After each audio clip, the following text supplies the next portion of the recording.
Dia mbola faly miarahaba antsika rehetra indray mpanaraka tsy tapaka ny televiziona Agape maneran-tany ny tenako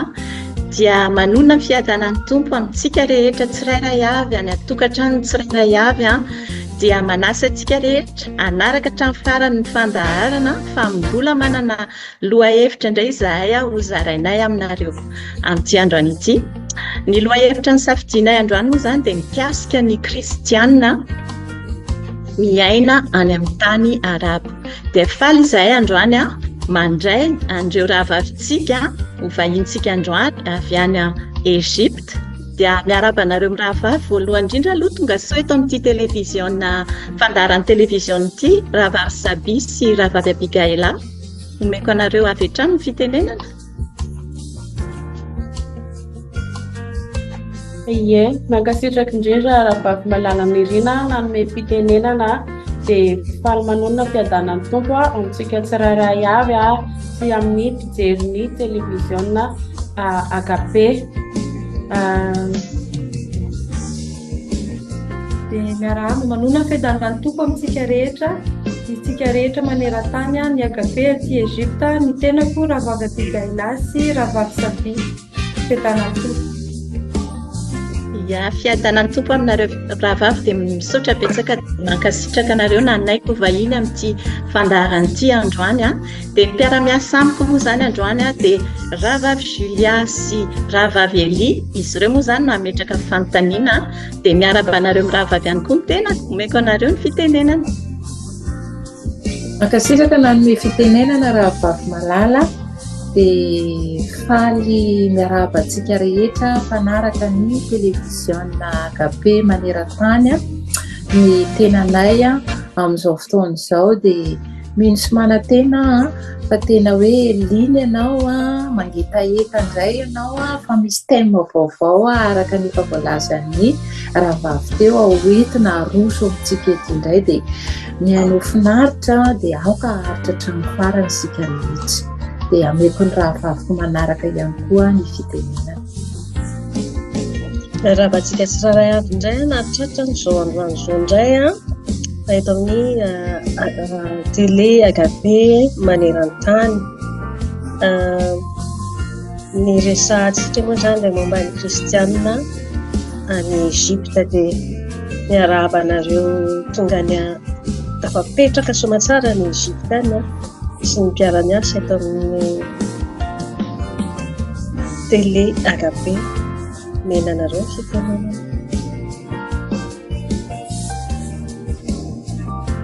Iny dia misaotra betsaka dia mankasitraka anareo mirahavavy ihany koa izany nanomana question ho an'ny vahintsika androany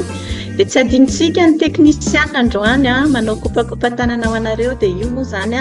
Ranada Hermanampy Razakaromanana dia Razaka Manarina Azafady miarahaba anao Ranada Hery, tonga soa ianao. Ya, misaotra anao Ranabavy dia fifaliana ao anaty koa ny mbola ho tonga eto mitafa sy miresadresaka amintsika mianakavy eto fa resaka tsara mihitsy miresantsika anio ary tena atao hoe fotoana mihitsy tokony ho resahana angamba mikasika ny atao hoe ny kristianina amin'ny tany arabo ary resaka Egypta moa tsika androany mety hipetraka koa mafanontaniana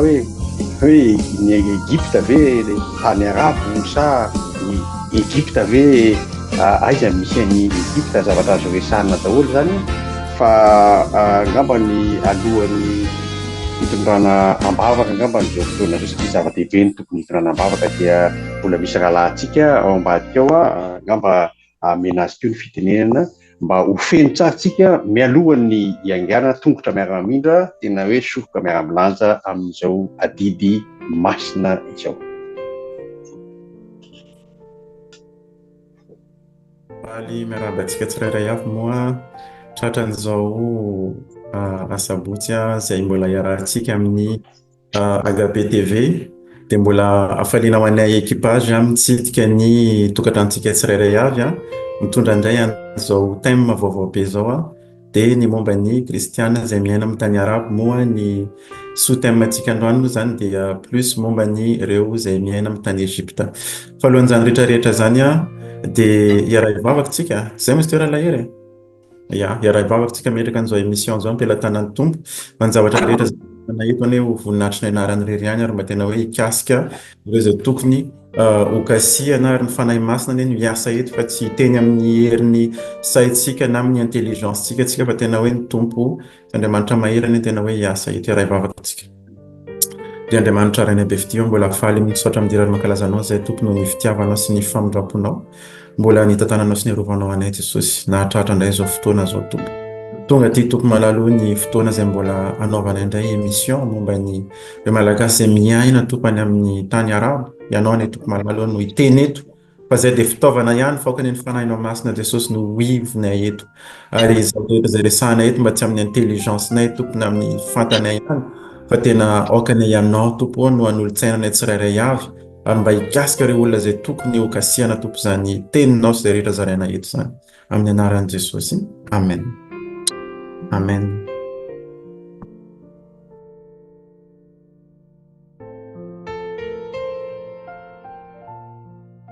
Ia dia tonga dia omeko anareo mirahavavy totsofita angamba ny fandraisana fitenenana rahavavy Julia sa rahavavy Eli no ametraka fanontaniana voalohany amin'ny vahintsika. Eny azy mba metraka kely fanontaniana manitsikitsika. Isika moa zany resaka kristiana no resahantsika raha mijery baiboly isika dia mampatsiaro hoe kristiana dia Jesosy Kristy mihitsy ny tonga tany Egypta tany. Tany vao teraka izy dia mety ny anjely niteny ny anjely tamin'ny Josefa dadan'ny Jesosy Kristy.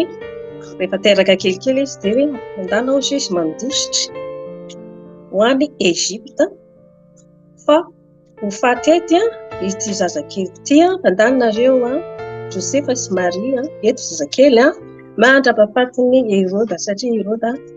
nitady ny hahafaty ny zaza rehetra. Vakitsika izany ao Matthieu toko faharoa Matthieu toko faharoa andimy faharoa ambin'ny folo ka hatramin'ny dimy ambin'ny folo isan'izay tantara izay. Dia nanontany ny fanontaniako mipetraka hoe zany hoe Jesosy Kristy zany ohatran'ny hoe réfugié tany Egypta. Moa ve zany nampatonga ny kristiana voalohany tonga tany Egypta koa? Zay hoe nareo hoe natsiaro ohatran'ny hoe misy tantara ohatr'izany koa dia hoe andeha koa ho any Egypta sa ahoana nampatonga anareo tonga tany Egypta? Soatra toko. Ie, mankasitraka rahavavy Elina metraka izay fanontaniana tsara dia tsara izay tokoa dia natongavana taty Egypta moa aloha zany voalohany resaka asa dia rehefa vita zany ny asa dia nanara-bady satria vadiko izay lalata Victoire izay mbola indray fitenenan'io ihany satria vahiny ato koa izy dia akahita taty zahay satria izy mpianatra boursier taty dia niona taty zay dia lasa tafapetraka aty zay namorona taranaka taty dia zay aloha natongavana zay aloha zany natongavanay taty ny azy nianatra mony ana zany niasa dia zay dia rahavavy Abikaila. Mankasitraka rahavavy Saby. Araka izay moa tsy raha ohatra ka moa zany ny fahalalana ankapobeny mikasika ny Egypta no tenenina hoe kristianina sa tsy kristianina dia izay no nakana décision hoe ho an'ny Egypta dia tsy dia hoe mijery an'izay koa dia hoe kristianina dia fa hoe andeha hitady izay mahasoa ny tany Egypta amin'ny fianarana dia nakaty satria koa moa efa taty izy mivady Ranata Victoire sy rahavavy Saby izay anaty fianakaviana dia tonga fa ny amin'ny hoe côté kristianina zany raha ohatra ka hoe mijery ny amanokana moa zany eritreritra tamin'ny mbola tany Madagasikara mbola mieritreritra hoe ny Egyptianina mbola manompo Farao fa efa tonga teto moa zany nahita hoe firenena silamo tena silamo iringiriny mihitsy ny etỳ amin'ny tany Egypta dia mbola hitantsika mandroso eo moa zany mikasika ny hoe manao ahoana tsara ny fiainana kristianina aty amin'ny tany Egypta. Mankasitraka. manoloana an'izay fanazavana anaitinareo mirahavavy izay a dia tea ametraka fanontaniana ihany koa zany a hitantsika moa zany fa tao Ezipta ny zanak'Israely niaina tao Ezipta izany hoe tsy niaina malalaka fa tao anatin'ny fanandevozana dia amin'izao fotoana izao zany mba mialatsina zany amin'le fanontaniana mety hoe ho sarosarotra le izy fa zany hoe apetraka ihany hoe manahoana ny fiainan'ny kristianina zany manoloana an'izay satria ny zanak'Israely zany nipetraka tao Ezipta tsy niaina tamin'ny fahafahana fa niaina tao ambanin'ny fifehezan'ny Farao, niaina tao ambanin'ny fahefan'ny fanandevozana zany no tena mariny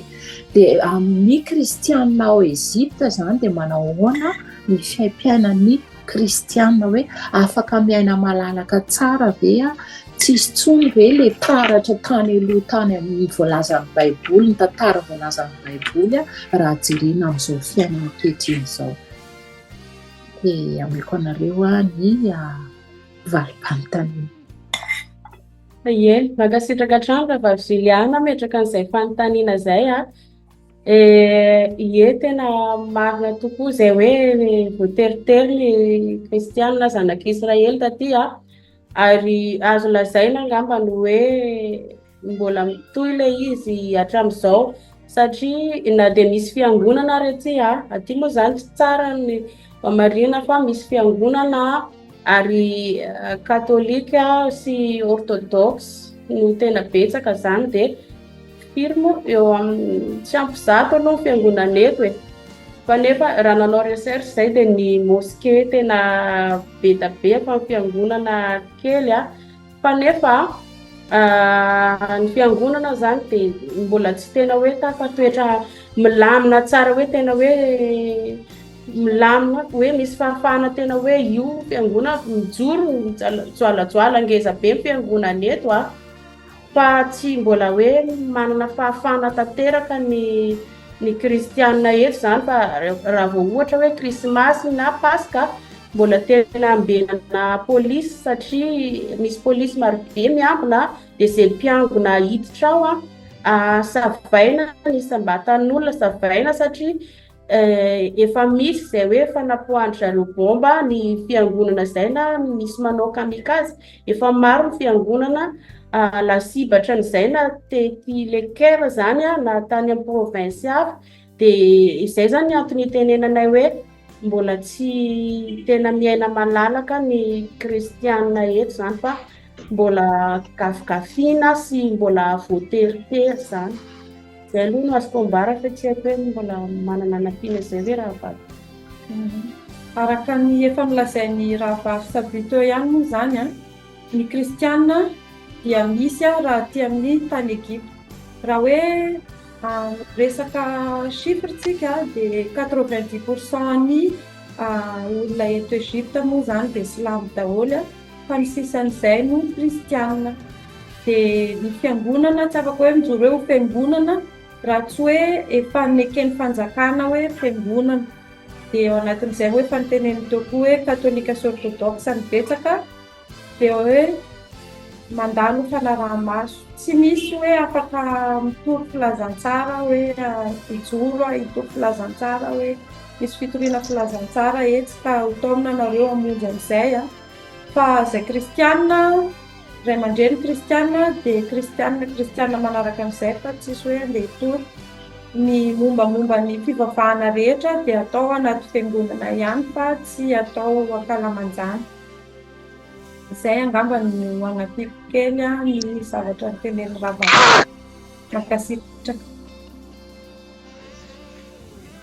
Makasitraka aminareo mirahavavy amin'izay valim-panontaniana izay fa mbola te anontany ihany hoe aiza ho aiza zany le tenin'Andriamanitra hoe mandehana dia mitoria ny filazantsara amin'ny olombelona rehetra tena hoe tsy manavaka mihitsy zany ny tenin'Andriamanitra hoe mianana na katolika na silamo na nana fa amin'ny fijoroanareo kristianina ao amin'ny tany arabo zany dia misy etaeta ihany ve ao anatinareo amin'izay tenin'Andriamanitra izay hoe mandehana mitoriana filazantsara amin'ny olombelona rehetra, sa mety hoe am'le zava-misy hoe toerana arabo fantatsika tsara fa tany miady dia araka n'le efa voalaza teo aloha hoe tsy niaina malalaka ny zanak'Israely tao fa mbola eo ve izany ny tahotra dia manoloana an'izay le tenin'Andriamanitra izay dia inona no tokony ataonareo afaka mandresy an'izay ve sa dia hoe hijanona hoe mbola eo ny tahotra dia aleo mijanona miafiafy any amin'ny fiangonana efa voatokana hoe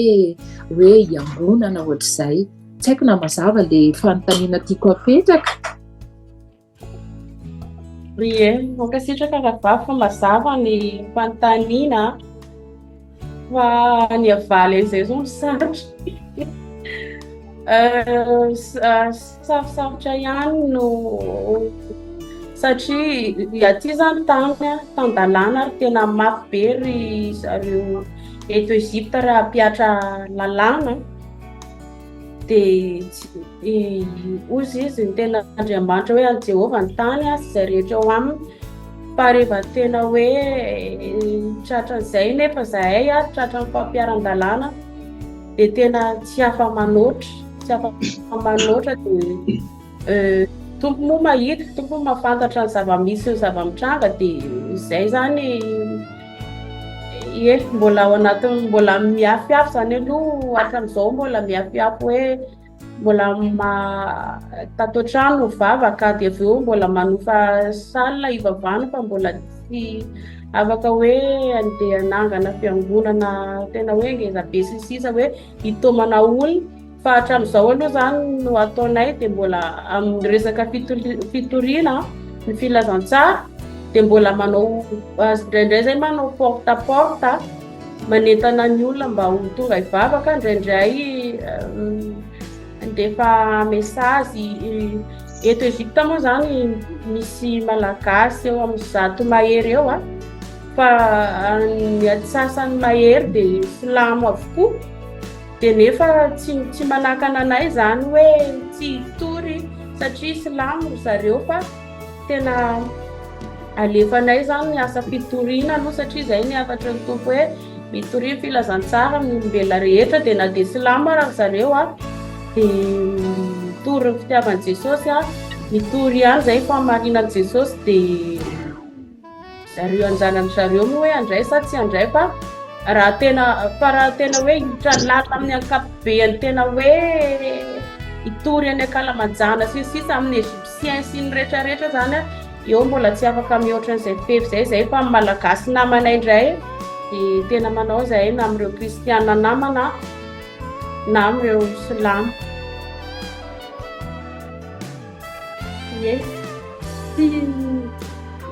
Marina tsisy azo adatiana moa zany zatra tenen'ny rahavavitsika zany tsy afaka ny hitory hoe andeha Akalamanjana hitory tsy misy possibilité hoe anao hoe misy concert évangélika etsy dia nao tsika ho ary misy angambany anankiray concert évangélika anankiray nataony mpihira mpitoro filazantsara Akalamanjana koreana efa nandeha nanao fitoriana filazantsara Akalamanjana tany amin'ny faritra Europe zareo dia tena amoron-dalana ry zareo nanao azy dia nandalo teto Egypte zareo tamin'ny début de l'année 2024 fa tsy afaka nanao an'izay hoe andeha andalam-be ary izay no andeha hihira dia hitory hoe ohatra ka hoe miresaka hoe amin'ny Egyptianina amin'ny ankapobeny sika fa nisy monastera any amin'ny lalana makany Alexandrie any tany anatin'ilay monastera ry zareo no nanao an'ilay izy dia olona vofetra kristianina ihany no namonjy sy nijery an'ilay concert an'i zareo zany fa tsy afaka hoe anao fitoriana filazantsara amoron-dalana moa arak'izay efa voateny izay hoe lalàna mafy dia mafy no koa eto tany miaramila no mitondra dia zay toerana rehetrarehetra mandeha 100 mètres kely dia efa misy miaramila dia miaramila foana dia tsy afaka hoe mitovy fa manomboka moa zany ny fitoriana tsy maintsy atao moko misy ny malagasy namana eto Egypta dia Jerosalema aloha zay vao Judea sy Samaria fa ny Judea sy Samaria moa eto Egypta dia sarotra be le hitovy filazantsara amin'izareo raha tsorina ny zava-misy. Makasitraka. Makasitraka anareo amin'ny rahavavy amin'izay valim-panontaniana izay ary dia nanome salanisa moa zany ny rahavavy Sabity hoe eo amin'ny manodidididina ny 100 eo ny isanareo malagasy any Ezipta. Dia nefa ny atsasa maherin'izay angamba ny toa hoe silamo dia zay zany dia mbola ametrahako fanontaniana hatrany hoe ry zareo efa tonga tany ve na tonga ny zareo silamo sa ahoana ny fahitanareo an'ilay izy sa hoe efa silamo taty Madagasikara zareo dia tonga tany Ezipta zany dia zay moa nijoro hatrany amin'ny mahasilamo azy fa nefa ny very zareo rehefa ohatra hoe mifanerasera aminareo kristianina dia afaka tena mitoro tsara ny fisian'i Jesosy Kristy ve ianareo dia mba ahoana ny fahitanareo andry zareo hoe mety hoe mba hiova finoana ihany hiova hevitra ihany ve? Ie, ny ankamaroany aloha efa silamo avy any Madagasikara no mandeha aty fa vitsy 2-3 angamba ny hoe tonga taty kristianina izy tonga taty zay vao miova vitsy 2-3 raha misy fa efa silamo avy any. Miala tsiny amin'izay valim-panontaniana izay rahavavy Sabity fa tonga dia mbola te hametraka fanontaniana ihany hoe efa tonga tany izy zany no lasa niova silamo dia inona no mety hoe nahatonga azy niova silamo indray zany nefa taty Madagasikara izy mety hoe kristianina na hoe mety hoe olon-tsotra tsy haintsika fa tonga tany izy zany dia lasa niova hevitra hoe vadika silamo. Fahafantarako azy manokana aloha satria efa talohanay ilay izy anankiray ihany no efa teto no niova izy tarika ny namany izy zany fanerasera be tamin'ireo silamo dia ny finoako katolika marefo zany finoany dia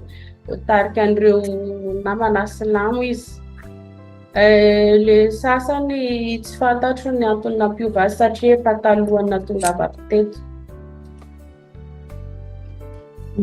Makasitraka anao rahavavy Sabity. Ameko ny rahavavy Eli indray aloha ny fanontaniana so mba misy fanontaniana manitikitika anao indray rahavavy. Alohan'ny andraisan'ny rahavavy Eli ny fitenenana dia miala tsiny mbola anao appel kely ho antsika izay manaraka en direct raha manana fanontaniana ireo dia aza misalasala na manangan-tanana na manoratra en chat fa iarahantsika mitafatafa moa ity fandaharana ity dia aza misalasala raha manana fanontaniana dia miala tsiny rahavavy Eli dia omeko anao ny fitenenana. Sotra indrindra na me fitenenana ny fanontaniana manaraka teneniko dia hoe momba ny ankizy any am-pianarana. Izy ireo hoe any am-pianarana misy mahafantatra hoe kristianina sa ahoana ny fitenenana amin'izareo hoe kristianina sa tena hoe ohatran'ilay hoe laïka tsy azo tenenina hoe fijoroana vavolombelona hoe za kristianina. Misy namana ve izy ireo hoe kristianina zareo any am-pianarana any sa ahoana ny position zareo ohatran'izay sotra tompoko. Ie, makasitraka taty Lily amin'izay fanontaniana izay ie mananjanaka moa roavavy dia mianatra izy tsy voateritery zany fa afaka miteny tsara izy hoe kristianina ary misy matière tiers moa zany en arabe religion le izy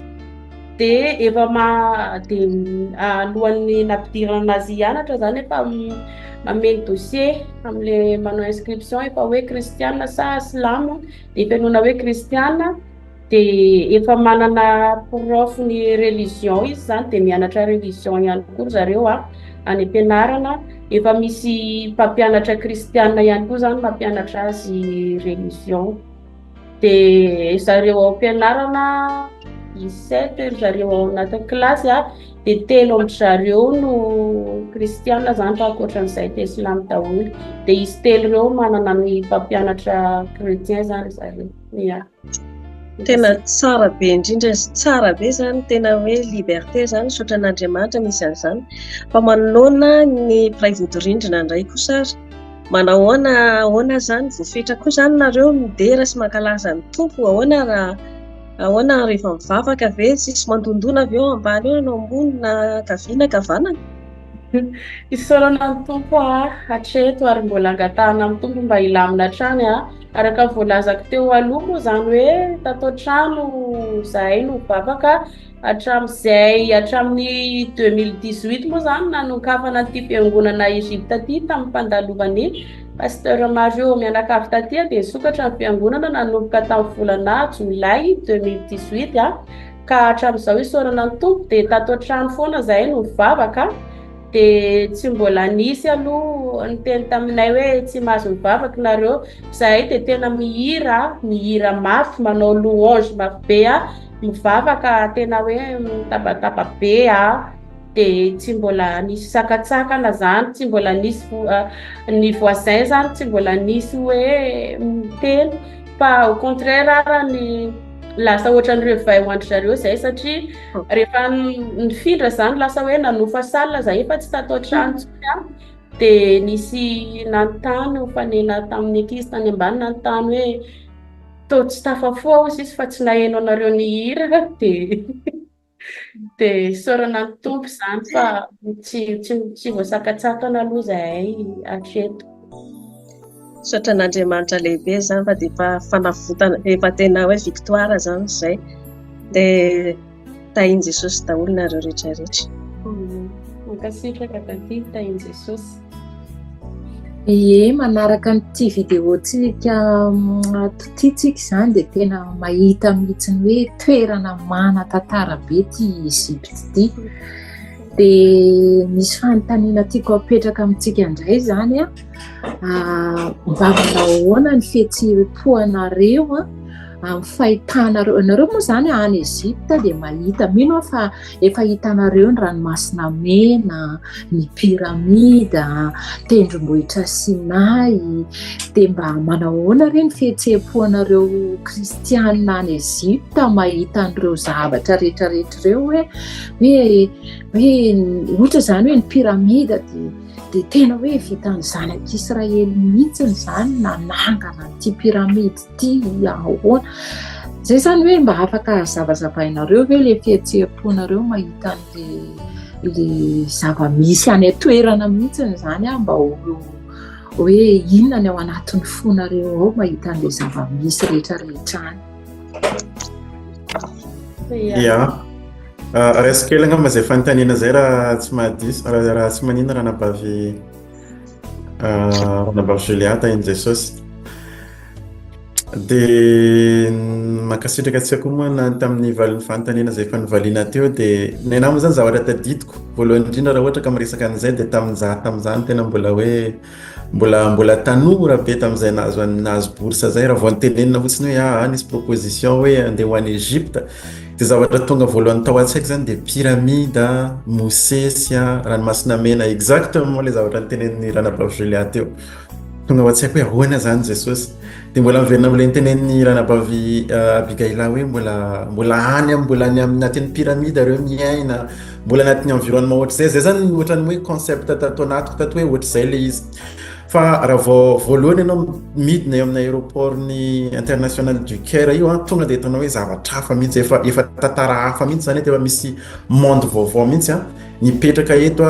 tena langue hafa tsy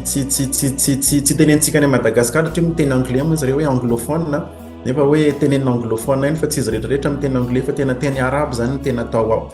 De zavatra voalohany zany hoe zay misy an'izay hoe culture arabe zay miteny amin'ny langue arabe de sorana ny tompo mo mianatra ihany misy an'izay cours zay ihany iarahana ao zay voalohany indrindra. De zavatra faharoa hoe anisan'ny hoe choc culturel koa de le misaron-doha satria zany zavatra mbola tsy hitantsika ao Madagasikara, iny zany hoe manifestation an'le ataontsika hoe religion. De ny zavatra fahatelo am'izay le resaka finoana, le resaka hoe le resaka hoe misy an'le kristianina vitsy fa le hoe finoana tena hoe firenena anankiray silamo, firenena anankiray silamo zany hoe miaina anao ohatran'ny hoe fiainan'ny silamo vao maraina amin'ny 10 za sura mety mitovitovy ohatr'izay ihany angamba ny any Liban de maneno le appel à la prière. Olona rehetrarehetra zany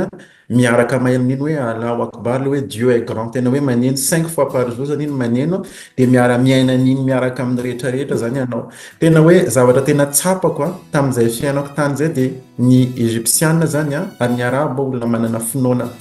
ataoko hoe manana fahatorana an'Andriamanitra ihany ve sa manao an'le izy mekanika iny zany miankina amin'ny tsirairay avy fa tena hoe tenenina hoe mila mivavaka indimy isanandro tena manao an'le izy marina. Ary raha hoe zoma sy sabotsy moa zany ny weekend ihany, zay koa zavatra somary mampiavaka kely. Zoma sy sabotsy zany tsy miasa fa manomboka lahady ny équivalent lundi tsika ty. De alahady zany zareo manomboka miasa de zoma iny zany zay mahatonga ny ekipa ny Egypte raha vao mivavaka hoe manao fanompoavana de zoma satria iny ny équivalent dimanche de sabotsy ihany de dimanche manomboka amin'ny raha. De raha vao manomboka mivavaka iny zoma tena hitanao tena olona rehetrarehetra amoron-dalana satria mosquée reny tsy omby tsy ampy ny toerana fa tena hoe mivavaka ny rehetrarehetra. De zay hafanampony mandeha mivavaka amin'ny mosquée zay en fait misy ohatrany hoe zavatra ampitainy. De nefa atsika koa maha-kristianina atsika araka ny tenenina teo ny ohatrany ahoana moa ny atao raha ohatra hitory filazantsara amin'ireny silamo reny, ohatrany ahoana ny zaran'ireny. Misy ihany ny kristianina ary be da be ny kristianina ao Egypte, misy tena hoe majoritairement copte orthodoxe zany tena anisan'ny kristianina mbola voatamo zany ary be da be ny communauté. Na de hoe ataontsika hoe 80 millions de personnes ao amin'ny Egypte ray manontolo raha tsy diso za, de mety any amin'ny 10 millions any copte de sisan'izay angamba ny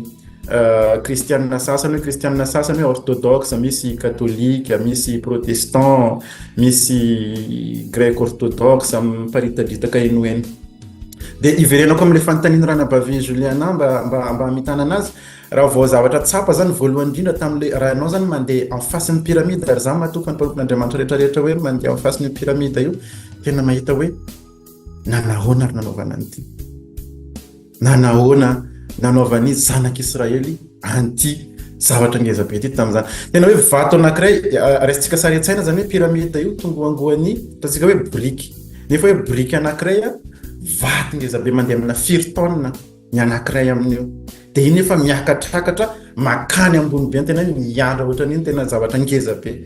Tena mampanontany tena hoe moa tena hoe tanan'olombelona marina ary ohatra ka hoe zanak'Israely tamin'izany de inona ny teknôlôjia nampiasaina.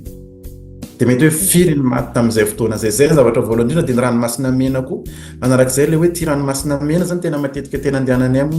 le toerana satria any misy plage soarana ny tompo. De mampanontany tena hoe ohatrany ahoana nanokafa n'Andriamanitra ty tena nisokatra ngeza be. Tena hoe zavatra tsapa zany raha tena tonga de raisina raha hoe tonga de omena zavatra concret de hoe lehibe le Andriamanitra ivavahantsika. Satria Andriamanitra manao zavatra be, Andriamanitra tena hoe miasa amin'ny fomba tsy takatra ny saina, Andriamanitra tena hoe miasa amin'ny fomba tsy haintsika eritreretina. Zay zany le izy. De ny amaranako anazy angambany amaranako anazy sady amaliko foana koa moa ny fanontaniana momba ny resaka hoe kristianina. Ny kristianina zany amin'izao manomboka manana toerana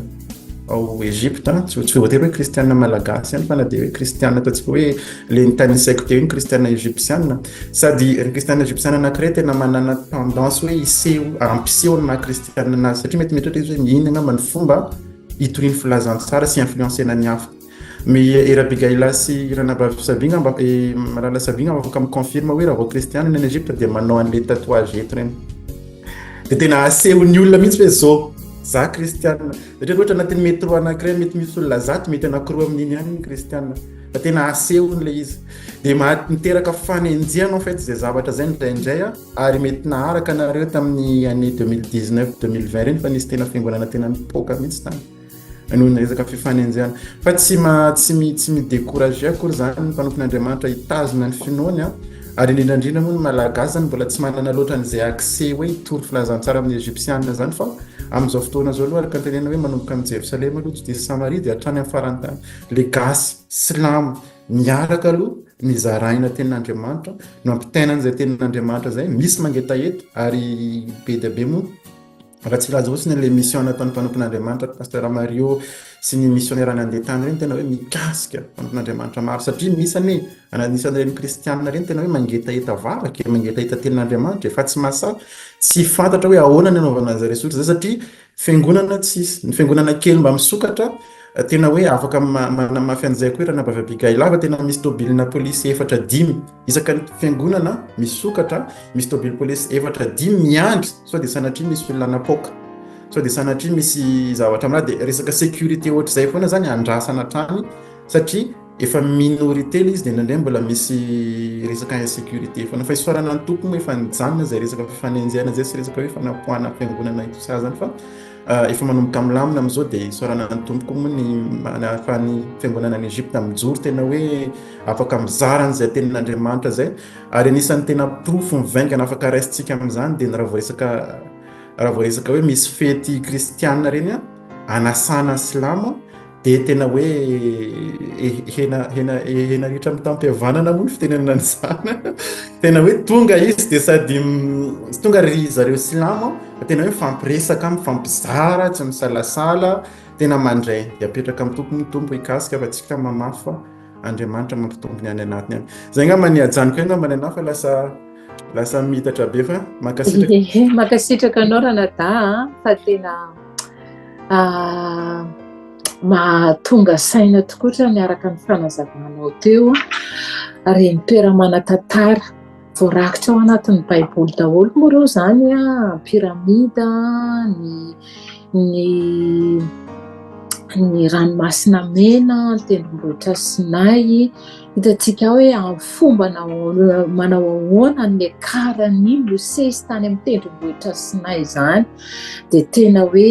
hafa mihitsy ny Andriamanitra ivavahantsika fa tia ny zavatra anankiray ihany koa manitikitika hoe rehefa toerana arabo moa zany dia misy an'ilay hoe fankalazana ny Ramadan dia aiza ho aiza nareo kristianina zany any amin'ny tany arabo amin'izay fotoana izay manao ahoana ny fiampiananareo mandritra an'izay fotoana izay ahoana ny fifandraisanareo amin'ny zareo misy fiantraikany amin'ny maha kristianina nareo any ve ilay fankalazana an'ilay fotoanan'ny Ramadan dia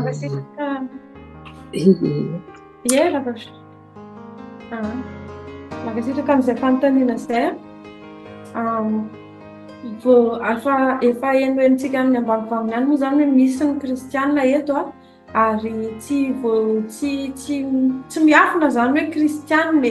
kristianina dia tsy ampahafantarina olona hoe kristianina fa afaka miaina malalaka tsara hoe kristianina afaka miaraka miaina amin'ny silamo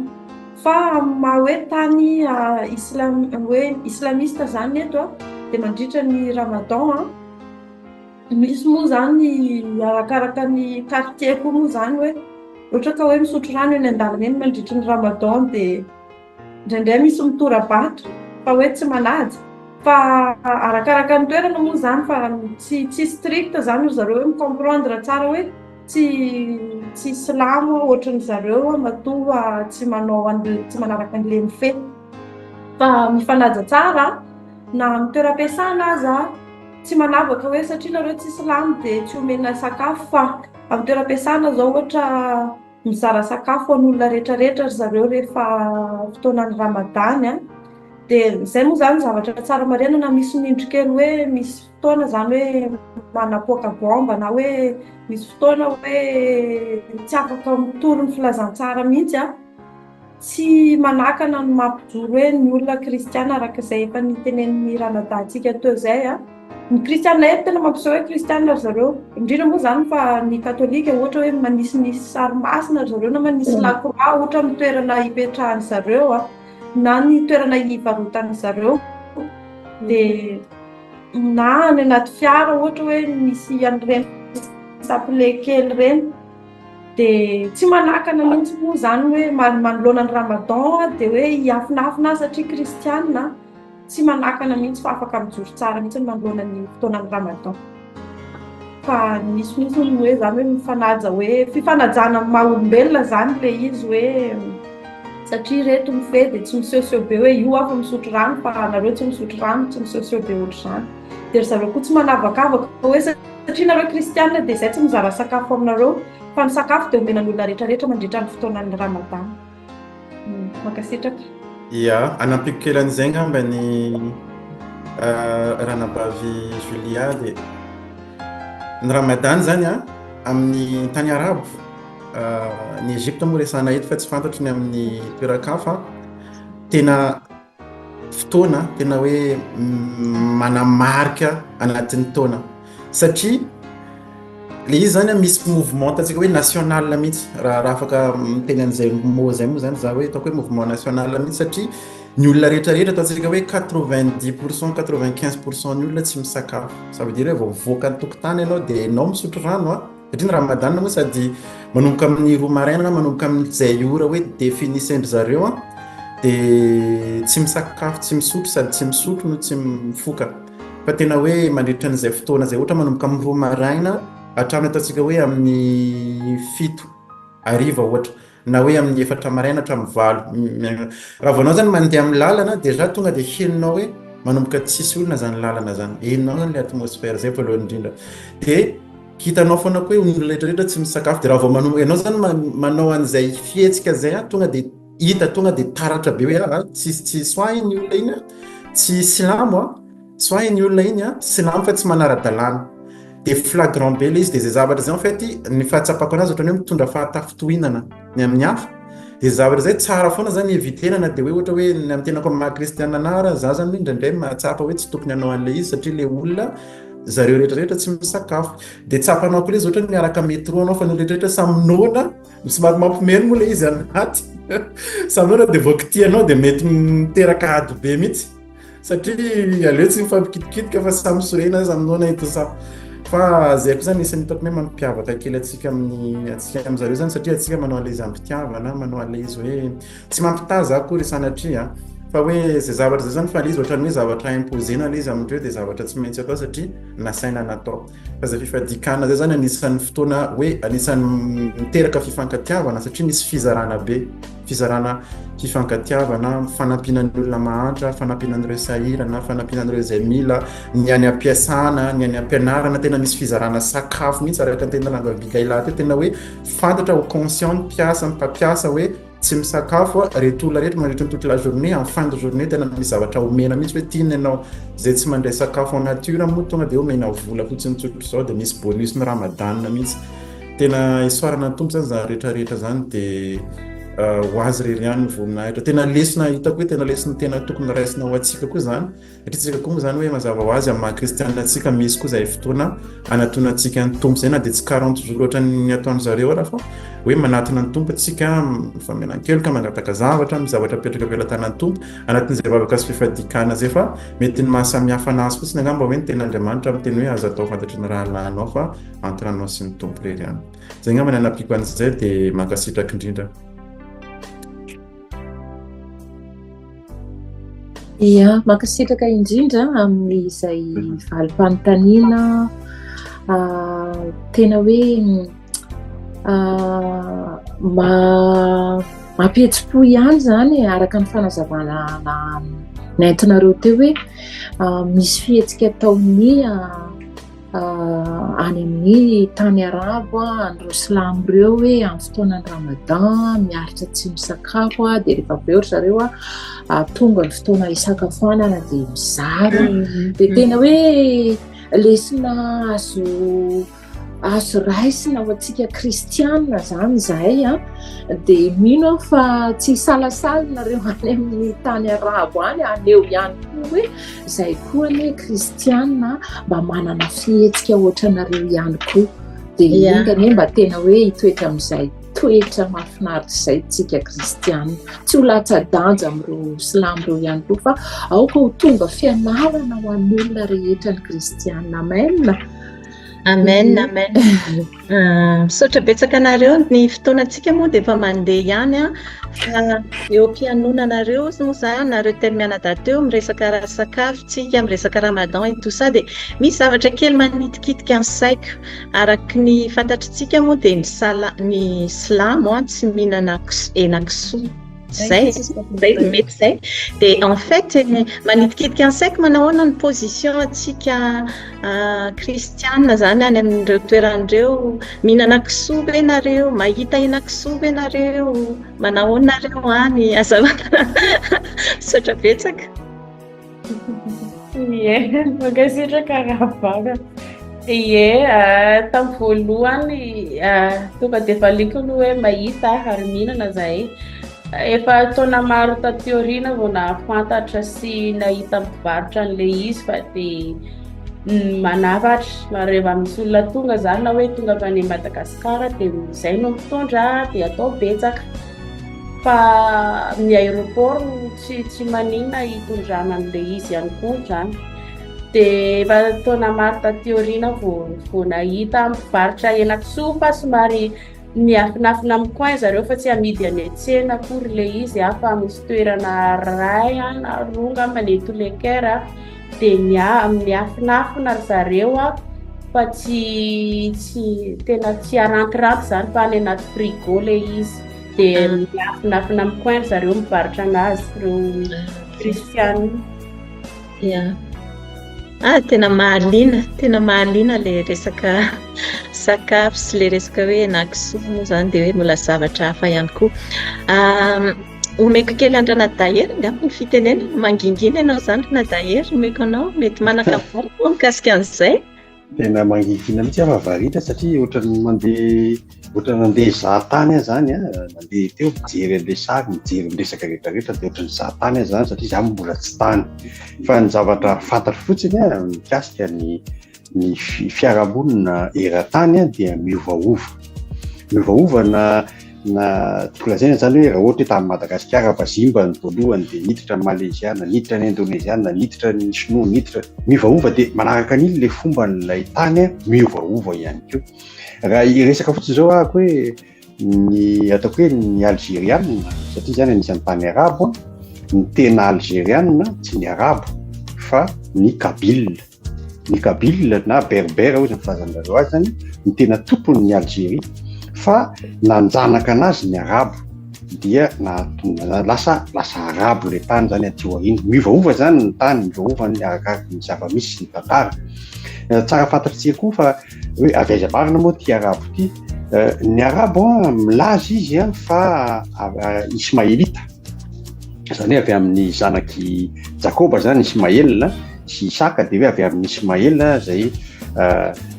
zay zanaky Agara. Dia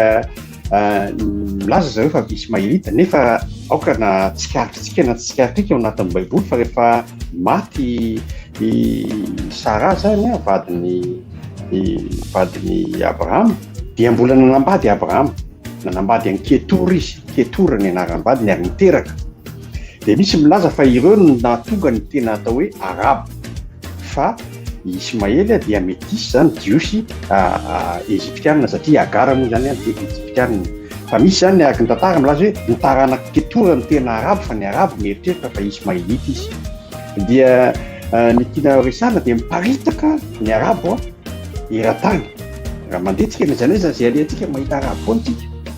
dia miparitaka izy, ary izy dia anisan'ny manjanaka mihitsy zany, manjanaka zany satria ny Egyptiana fantatritsika fa tsy silamo mihitsy, fa ny arabo no nitondra ny fivavahana silamo tao Egypta zany. Fa ny Egyptiana dia minomino zavatra betabeta aloha tamin'ny andron'ny taloha ela be mihitsy zany. Ary tsy adinontsika ihany koa fa ny tantaran'ny Josefa zay zanaky Jakoba dia zay nandevozina tany Egypta, tsy nandevozina gadraina moa zany satria natsipony reto rahalahiny izy dia naveo namidiny rahalahiny ho andevy tamin'ilay arabo no nandalo nividy azy dia nitondra azy nakany Egypta, dia namidy tamin'ny Potifara izy dia niasa tamin'ny Potifara izy dia lasa lasa tena lasa nitatana ny fananany Potifara tonga zany izy dia raha veo izy lasa tany anaty tany am-ponja. Dia rehefa tany am-ponja izy dia fanina tamin'irety le tanana akavanan'ny mpanjaka anakirolahy. Indray moa maty ny vonoana moa, indray zany niverina indray le fomba nidy vahen'ny mpanjaka Farao tamin'izany. Dia raha veo izy nandika ny nofon'ilay Farao dia nanjary lasa ataoko hoe tsy premier ministre koa angamba fa lasa tena mpanjakan'ny Egypte mihitsy izy. Lasa mpanjakan'ny Egypte satria izy ny seza fiandianako ihany izy tsy tovizako aminao izy Farao tamin'izay fotoana izay fa anao ny fahefana rehetrarehetra. Dia izy mihitsy ny nanavitra ny Egypte. Izay no tena marina zany hoe Jiosy i Josefa no nanavitra ny Egypte. Navotana aloha Egypte satria saika very Egypte satria fahalalana nomen'Andriamanitra ny Josefa zay nanangona ny vokatra nandritra ny fito taona ny fahalalana fa isy mosary fito taona. Dia iny nahavitra ny Egypte ka lasa tsy tratra mosary ny Egypte. Tratra mosary daholo manodidina hatrany amin'ny taranaka Jakoba dia nanjary lasa teo moa ny tantara be fa zany hoe namonjy ny taranaka Jakoba zany hoe taranaka zanaka Israely zany ny tany Egypte tamin'izay fotoana namonjy. Ary rehefa niditra tao moa izy dia ny Egyptianina tsy dia tia miara-monina any fa ataony hoe mpiandriondro ireo. Dia napetraka tao Gezona izy. Dia tao Gezona izy zany nefa tena navahany nambonina mihitsy, ambony dia ambony mihitsy ireto zanak'Israely tao Egypte tamin'ny voalohany. Fa rehefa nifandimby sy ny Farao dia lasa adino ny mikasika an'i Josefa. Dia adino ny asa soa nataon'i Josefa tamin'ny Egypte dia lasa nandevozina ireto zanak'Israely. Zay ny antony nahatonga ny zanak'Israely lasa nandevozina no fanadinoana ny zavatra nataony ny fanadinoana ny Josefa zany. Dia raha veo moa nitohizantsika ny tantara dia afaka izy aveo mivaky ny ranomasina mena sy ny karazany tao amin'ny fanandevozana teo nisy an'ireo piramida resahan-dralahy Victoire eo tena niasa mafy mihitsy izy, niasa mafy, nisy maty tao, nisy naninona tao. Tena hoe be da be tena hoe noritraina mihitsy zany ny taranaka ny zanak'Israely nefa tsy mety ritra, tsy navelan'Andriamanitra ritra. Fa niala tao Egypte ireto zanak'Israely reto natatra 1 million izy nivoaka teo vatantelahy sy ny olobe zany tsy saina ny izy nisy 1 million izy nivoaka tao. Nisy masa maro be zany izy nivoaka teo nefa taranaka Jakoba fotsiny vitsivitsy teo amin'ny 70 teo netiboany. Zany hoe misy fahaizan'Andriamanitra mitahiry an'ireto zanak'Israely reto zany satria taranaka voafidy ireo. Dia ny fahaizan'Andriamanitra ninona natao tamin'ireo efa saika raha veo hoe nitoy miresaka ny Jesosy tsika teo nitantarain'ny ranabavy teo nandositra tany Egypte asika foanana nefa tsy voatahirin'Andriamanitra foana. Jesosy dia rehefa teo amin'ny hazo fijaliana izy dia nisy ny atao hoe Simona d'Arimathée zay Simona Sirène de Sirène azafady Simon de Sirène no nitondra an'ilay hazo fijaliana niterena hoe hoetrika hazo fijaliana fa tsy Jesosy nefa maty kapaka. Dia izy no nitondra azy nakeny amin'ny teo amin'le namonoana azy zany namonoana Jesosy zany sy le jiolahy anankiroa. Iny olona nitondra iny le Simona de Sirène iny afrikanina iny avy any Libye izy io ny tena marina libianina iny. Zany hoe raha diniantsika zany dia ny Egypte Afrika zany dia natao fanavotana foana ny zanak'Israely. Fanavotana zanak'Israely ke tsy adintsika fa zanak'Israely nivoaka tao Egypte neka nahazo arena be da be izy mimeny reto Egyptiana hoe ndana dia mena arena be da be volamena. Le volamena nalevony nataony zareo sarin'olona volamena iny ange volamena tany Egypte daholo reny fa tsy zany hoe nivoaka manan-karena foana zany ny zanak'Israely voafitra foana zanak'Israely. Ary ny Egyptiana zany dia ohatran'ny karazana ohatry ao Egypte ny fanavotana. Eto zany te ilaza manao hoe za mieritreritra fa mbola misy tantara atsika kristianina ao Egypte omanin'Andriamanitra. Fa rehefa teriterena mafy ny zavatra anankiray dia miporitsaka ny rano. Ary rehefa miporitsaka izy dia miparitaka. Amiko zany rehefa terena mafy ny kristianina ao Egypte dia hiparitaka io. Tena hoe fieritreretako azy zany dia tena hoe mahavariana satria ty olombelona ty zany manana hery hafa omen'Andriamanitra azy. Raha miresaka fotsika nanao an'le piramida be nahavariana be tanan'olombelona ve nanao an'iny aiza adinitsika koa fa tao Madagasikara amin'ny andro fanandevozana dia hitanareo tsara ile Ambojanahary io dia jereo Ambojanahary dia jereo Andohalo dia misy tena vita mihitsy zany misy lemaka be mihitsy dia misaraka mihitsy Ambojanahary sy Andohalo. Angady angely nanaovana an'io angady ny olombelona amin'ny tany angady nanadavahana an'io natonga n'iny akady lalana rehetrarehetra iny. Eritrereto amin'izany ny olombelona ohatra ny vitsika mihoatra lavitra noho ny vitsika fa isika olombelona koa tsika kristianina dia mbola manana atao hoe apetraka Andriamanitra hery hafa mihitsy fa tsy araka ny hamerenantsika no ampiporitsaka atsika ary tsy araka ny sakasakananantsika no hitondra atsika ho tena hoe vaobaitsika mirongatra hitoro ny filazantsara ny Jesosy zany. Eto zany te hipetraka te hametraka hoe efa andro farany zao hitantsika ny zavatra miseho etsy aroa ao Israely ho tena poretin'ny Israely amin'izao fotoana izao ke ny zavatra araka efa voasoratra ny ampin'ny firenena Israely fa iodina amin'ny Israely daholo efa tena akaiky ny farany iodina amin'ny daholo ireo firenena rehetrarehetra ireo ary efa tonga farantsika efa tena amin'izao andro farany zao mbola sahako miteny antsika fa isika ao Afrika no hitondra ny filazantsara, ao Egypte no hitondra ny filazantsara. Itsika no tena mbola hitondra an'io satria tsy ny vazaha mihitsy amin'izao fotoana izao izay nihevitra fa nitondra ny filazantsara tany Afrika. Tsy izay intsony ny zavatra miseho, mifanohitra ny zavatra miseho ny Afrikanina dia mpanampy an Jesosy foana na tamin'ny lanjany hazo fijaliana. Ny Afrikanina izay nandosirany Jesosy sy Josefa sy Maria tany Egypta. Ny Afrikanina izay nilanjany hazo fijaliana ilazaintsika hoe Libianina izy io dia tena mbola eo foana ny zavatra miseho amin'izao fotoana izao. Ankehitriny zany dia asa raha efa kaikaiky maraparana angamba fa ny afatra tipo hoentina kely izay everiko dia hoe mahereza fa tsy veriko ny fikelezanareo ainy satria zavatra miseho amin'izao fotoana izao efa fohy ny fotoana efa varindrina be zao tontolo izao variana amin'ny zavatra asa mandrarasy ny karazana za tsy miteny aiza miasa akory fa ao anatin'ireny asa reny mihitsy ny tena hijotsika vavolombelona any mahitantsika n'izao tontolo izao tsy ny silamo ihany n'izao tontolo izao tsy ireo pitsipino ihany n'izao tontolo izao tsy ny bodista ihany n'izao tontolo izao ny ireo milaza azo siantifika mbola zao tontolo izao daholo ireny izay tsy nandray an Jesosy tompony sy mpamonjy dia mbola zao tontolo izao daholo. Raha miresaka amin'ny atao hoe zanak'Israely ianao za matetika mitory amin'ny arabo reny ny arabo silamo mbola manaiky an Jesosy ihany ho Mesia fa tsy ampy fahalalana izy fotsiny zany hoe mila tsy ampy fahalalana fa raha miresaka amin'ny jiosy ianao miresaka an Jesosy dia eo ianao vao tena mahita an'izany atao hoe olona manohatra an Jesosy fa tena tezitra be aminao sy masika aminao ny Jesosy ary amin'izay amin'ny fotoana izay tena inoko fa isy fotoana izay iverenan'i Jesosy dia efa 144 000 sisany jiosy manaraka an Jesosy satria efa mandala miloatra ny jiosy ny Jesosy ny jiosy amin'izao fotoana izao memandah ary izy memandah iny dia vao miazakazaka ho any amin'ny fiverenan'i Jesosy satria tsy zakan'i Jesosy intsony kanefa mbola misy 144 000 jiosy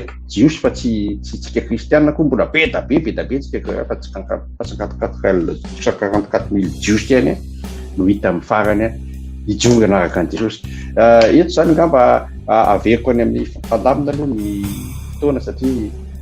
raha tsy sakanana dia tsy hijanona eto mihitsy ny resaka.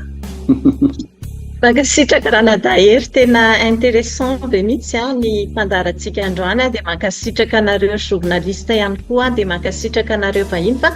amaraparantsika efa mandeha ny fotoana fa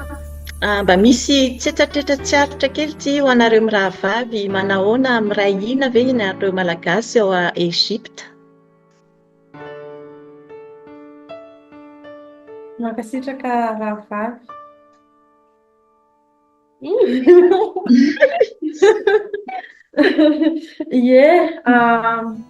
azo lazaina moa zany hoe miray ina rehefa sendra misy ny manjoa tsy mifandao ny malagasy tsy mifandao mihitsy ny saika ampiko teo le fanontaniana hoe ahoana ny tena hoe hita ve le fombafombantsika malagasy hatramin'izay miaraha ory amin'izay ory miaraha mifaly amin'izay mifaly miala tsiny fa nanapaka ny valim-panontanianao raha vavy Abigaël fa nanampy kely fotsiny. Ie, mirahina arak'izay efa nilazaina zay hoe rehefa misy mono manjory dia misy ny fifanampiana fanaovana vokava mahatratra dia mifanampy eo ihany ny malagasy. Fa misy foana moa zany mindrikely tsy maintsy misy foana. Ia. Misaotra betsaka mankasitraka manana à peu près 10 minutes sika amaranana fa i rahavavy Ginette manana question dia meko anao ny fitenenana izay fotoana sisa ananantsika izay. Meko anao ny fitenenana rahavavy Ginette. Miarahaba daholo eo, miarahaba amin'ny anaran'i Jesosy Kristy dia ny fanontaniana petrako zany ho amin'ny zareo any Egypte hoe satria aminareo zany hoe any amin'ny pays majorité zany musulmane dia ny fanontaniana mipetraka hoe anareo ve afaka mitohy amin'ny olona tsy musulmane raha ohatra ka satria any amin'ny pays sasany arabo hoe ny kristiana tsy afaka mitory dia ahoana ny fomba hoe ahafahanareo mitory raha ohatra hoe afaka mitory raha mbola misy fahalalana kely mitory dia ahoana ny fomba ahafahanareo mitory ankoatra ny gasy zany ankoatra ny gasy satria ohatranazy ohatra ny manana mpiara-miasa amiko zao hoe musulmane dia zaho zao mizara baiboly dia zaho koa manana famille musulmane fa rehefa nandinika zany hoe ny musulmane zany resaka Coran zany misy tantaran'i Jesosy ao anatin'ny Coran ary raha ohatra ka hoe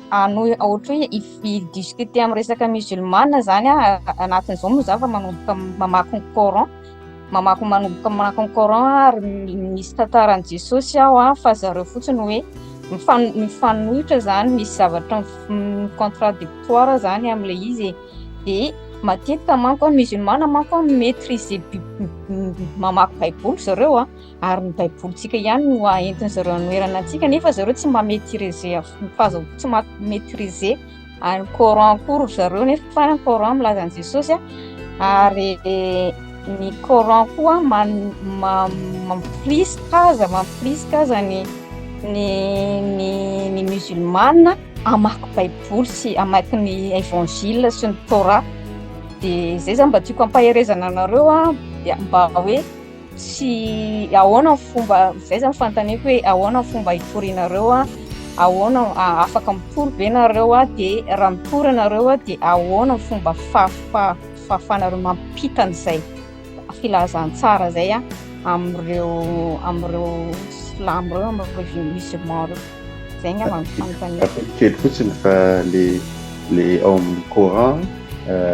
ao amin'ny soraty toko fahadimy ny andimy fa 46 no misy resaka an'i Jesosy zanaky Miriam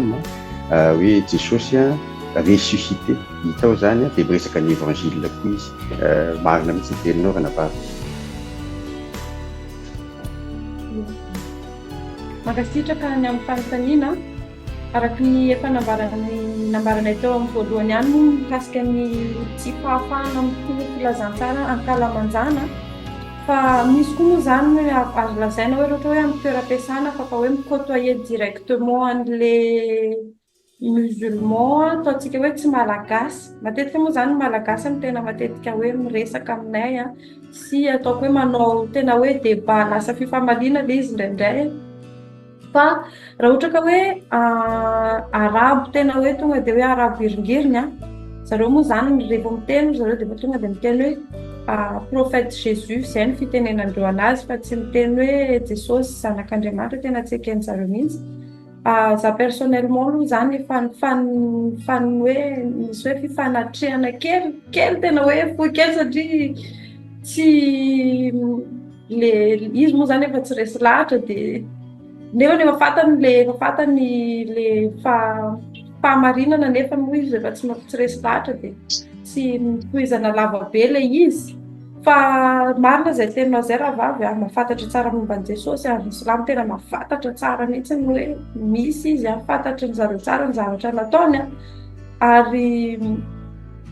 hoe ahoana moa zany ny atao hitory sy hanambara za mbola tsy personnellement moa zany mbola tsy niditra hoe tena hoe eto androany ity dia resaka momba an'izay fotsiny amin'ny silamo a tsy malagasy mbola fa nisy fotoana ny resaka an'le izy a fa tonga dia miziroziry be fotsiny hoe non Jésus c'est un prophète satria manko le collègue reny tsy afaka miteny arabo zany a miteny amin'izareo satria misy an'izay le barrière de langue zay soit miteny français soit miteny anglais a dia tsy manohy resaka firy zany tsy afaka hoe afaka fa za manokana aloha mbola tsy nanao an'le hoe ity a zany androany ity andeha hitory amin'ity silamo ity a hoe Jesosy Kristy no izy fa kosa tena hoe mijoro a miteny aho hoe ohatra hoe miteny aho hoe za kristiana za tena manaiky mino hoe Jesosy Kristy no tompo famonjy ny fiainako fa Jesosy tsy profety zany hatreo fa tsy miditra hoe diso lalana ianao a tsy mety io lalanao io tsy miditra ohatry zany hoe tsy Jésus tsy profety zany a fa za fotsiny manambara aminahy ny finoako a Jesosy Kristy a dia izy a ny tompo sy mpamonjy ny fiainako a izy tonga teto an-tany a andeha hanafika anao eny ary tapitra moa ny fotoanantsika fa dia mankasitraka anareo raha vavy moa zany nitondra ny nanaiky ny vahiny teto ny télévision Agape amin'izao arivo izao a dia mirary soa anareo a dia mahereza hatrany a amin'izay fanompona an'Andriamanitra any amin'ny tany izay tena hoe somary sarotsarotra dia mankasitraka feno a ny amin'ny valim-panontaniana rehetra dia mankasitraka ny journaliste ihany koa nandray anjara mankasitraka raha vavy Elie mankasitraka raha vavy Julia dia mankasitraka ihany journaliste mankasitraka ihany koa ny teknisiana tamin'ny horonan-tsary sy ny fiara-miasa rehetra dia mankasitraka anareo rehetra zany niara-niasa teto androany dia ho faranantsika ny fotoana androany dia omentsika an'Andriamanitra ny voninahitra fa izy ihany nato izao atsika izy no navitaitsika izao émission izao dia manasanao arana dahery afaka manao ny vavaka farany be ianao ia ny vavaka farantsika fa mialohan'ny vavaka aloha dia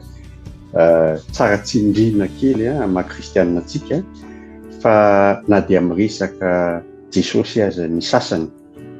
na dia miresaka Jesosy aza ny silamo miresaka Jesosy ihany koa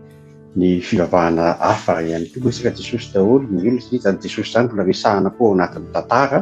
tantaran'izao tontolo izao dia miresaka koa Jesosy fa na ny taona izay isaitsika aza dia miainga amin'ny naterahan'i Jesosy dia te hanambara amintsika fa tsy mitovy ny Jesosy izay resahantsika sy ny resahan'izy ireo satria raha miresaka ny silamo fotsiny tsika dia tsara mpahafantarina tsindrina fa ny Jesosy izay resahan'ny silamo tsy Jesosy izay ivavahantsika satria amin'ny silamo tsy Andriamanitra Jesosy fa aminy dia mpaminany lehibe fotsiny mpaminany lehibe nefa tsy ho henony izany mpaminany izany dia tokony ho henona fa tsy mpitondra afatra avy amin'Andriamanitra nefa rehefa tsy henonao ny feoany sy ny lazainy izy ihany no miteny fizin'Andriamanitra dia tsy mitovy zany le Jesosy resahana ary ao atsika izay amin'ny tany arabo dia mba te ame izara kely ame fo kely fotsiny ny atao hoe Jesosy ataoko hoe aseho anareo aseho fa Andriamanitra satria raha miteny ianao hoe zanak'Andriamanitra Jesosy dia aoka ho fantatra fa misy dikany zany atao hoe zanak'Andriamanitra izany tsy hoe zanaka ohatra ny hita hoe naterak'olombelona sy hoe misy dada sy mama tsy zay koa fa zanak'Andriamanitra amin'ny teny arabo dia misy teny anankiroa ny atao hoe zanaka sahala amintsika malagasy ihany ohatra zao zao ataoko hoe raha avy any nosy Madagasikara dia atao hoe zanaky ny nosy Madagasikara raha avy any Afrika dia atao hoe zanaky Afrika avy any Magreba dia atao hoe zanaky Orient misy amintsika koa misy zanaky Nandroy zanaky Tulear zanaky Tananarivo tsy midika mihitsy na Tulear na Tananarivo na Madagasikara no miteraka atsika fa avy any no evintsika ny dikany ka raha miteny hoe Jesosy zanak'Andriamanitra zanaka tokan'Andriamanitra zany hoe le fils unique dia midika zany fa avy any amin'ny monde-ny Andriamanitra izy avy any amin'ny tanin'Andriamanitra avy any amin'ny Andriamanitra izy avy any zany monde-n'Andriamanitra zany fa kosa izy ny unique izy ny tokana Andriamanitra ihany ny tokana any amin'ny fiavian'Andriamanitra dia Andriamanitra mihitsy ny Jesosy izay ivavahantsika izay ny fanazavana matetika azo iresahana amin'izareo mikasika an'ilay zanak'Andriamanitra Jesosy fa nidikany zanak'Andriamanitra dia salamina zanak'Androy zanak' Tananarivo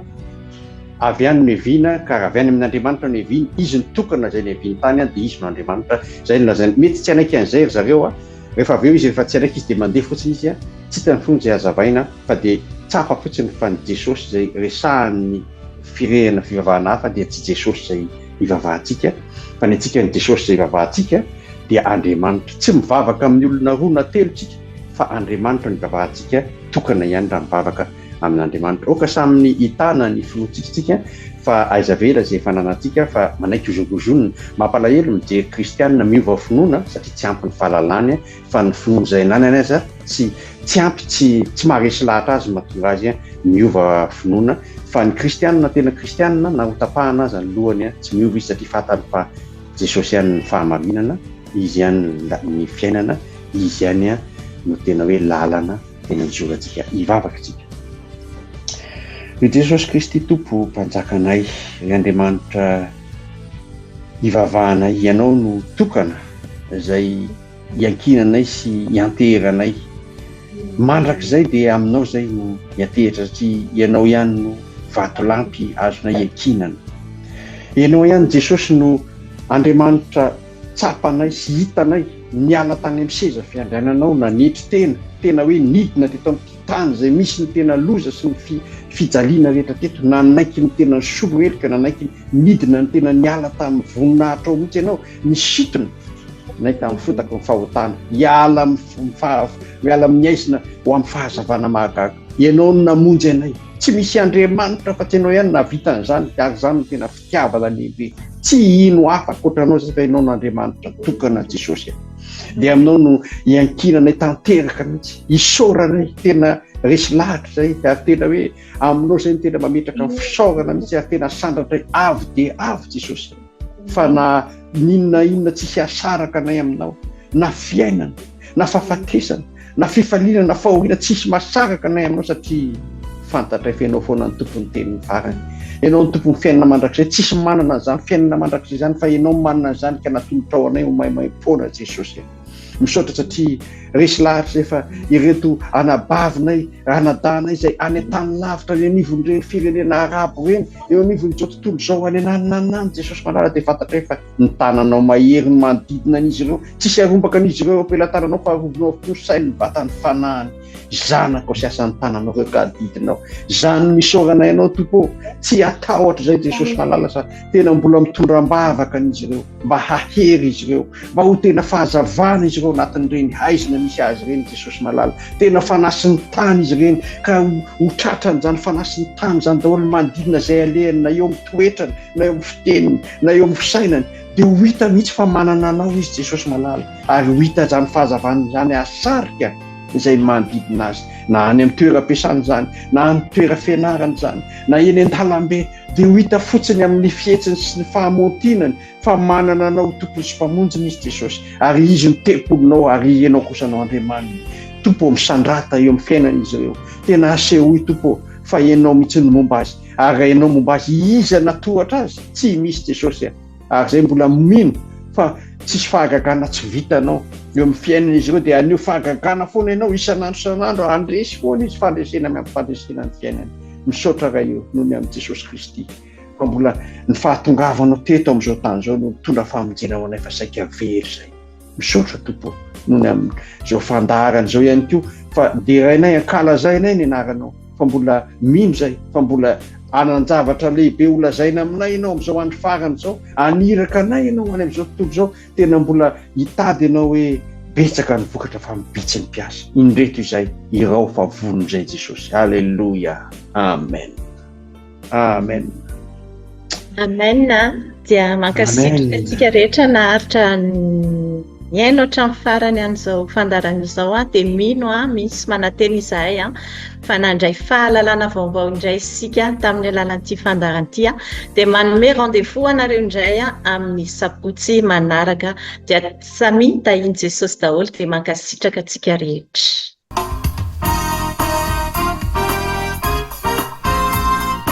Madagasikara